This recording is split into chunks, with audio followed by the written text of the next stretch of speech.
semuanya, selamat datang di 404 Podcast Not Found. Podcast santai tapi tetap berisi, tempat kita ngobrolin dunia teknologi dan ngoding tanpa bikin kepala meledak. Betul banget nih, di episode kali ini kita bakal bahas topik yang sering banget jadi suka anak RPL, yaitu pemrograman website. Tapi di sini kita gak berdua aja nih, kita kedatangan satu tamu dari SMK Bina Putra Mandiri jurusan Rekayasa Perangkat Lunak. Halo Kak Vicky, apa kabarnya nih? Halo, baik banget, semangat banget karena mau bahas topik yang keren nih sama aku, Vicky Alfarigi. Tapi janji ya, nggak ada ujian coding di akhir acara. Nah, tenang aja, podcast ini bebas dari syntax error dan juga nilai rapot. Nah, biar yang dengar makin paham, boleh jelasin dulu nggak sebenarnya pemrograman website itu apa sih? Oke, jadi pemrograman website itu proses membuat dan mengembangkan situs web supaya bisa berfungsi di internet. Biasanya dibagi dua bagian, front end dan back end.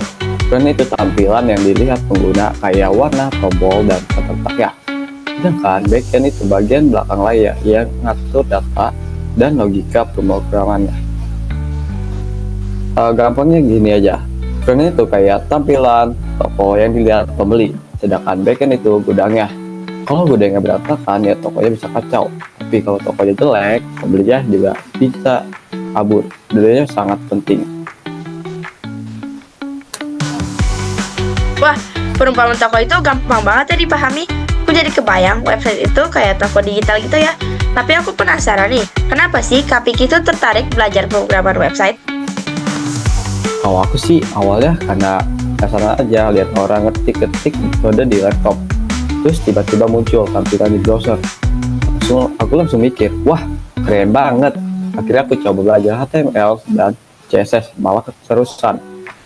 Waktu pertama kali berhasil nampilin tuh tulisan teks Hello World di browser tuh rasanya kayak dapat medali emas. Padahal cuman kayak teks kecil tapi banganya luar biasa.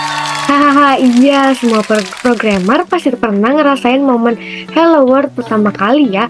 Tapi jujur, selama belajar, apa sih yang bikin kamu pengen banting laptop? Wah, banyak banget. Biasanya karena error yang nggak ketemu. Udah diperiksa berjam-jam, taunya salah titik koma. Rasanya pengen nangis, tapi juga ketawa sendiri. Kadang huruf besar kecil aja bisa bikin programnya nggak jalan.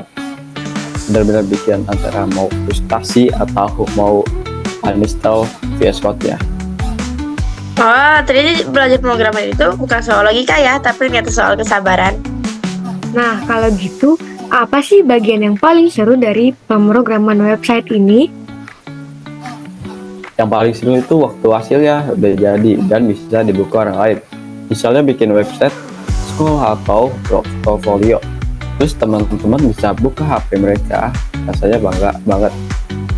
Dan serunya lagi, kita bisa berkreasi, mau website ya kayak lucu, berwarna, atau serius. Ya bisa kayak gabungan antara logika dan seni.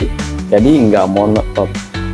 Wah, keren banget ya. Jadi pemrogramer itu ternyata bukan cuma ngetik kode, tapi juga butuh kreativitas.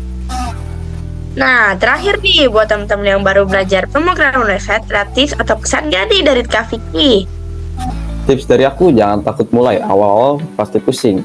Tapi kalau terus-terusan latihan, nanti bakal terbiasa. Dan ingat, error itu guru paling sabar di dunia coding. Dan satu lagi, kalau pusing jangan langsung panik. Kadang ngopi atau tidur sebentar, masalah ketemu sendiri. Pokoknya kalau error, refresh dulu baru panik. Oke deh, makasih banyak buat Kak Vicky yang udah sharing dan bikin suasana jadi seru banget. Semoga teman-teman pendengar jadi lebih semangat belajar coding setelah ini. Sampai ketemu di episode berikutnya. Ingat, jangan lupa titik koma, dan kalau website mau ngejalan, itu bukan error, tapi itu takdir. Sampai jumpa 404 Podcast Not Found.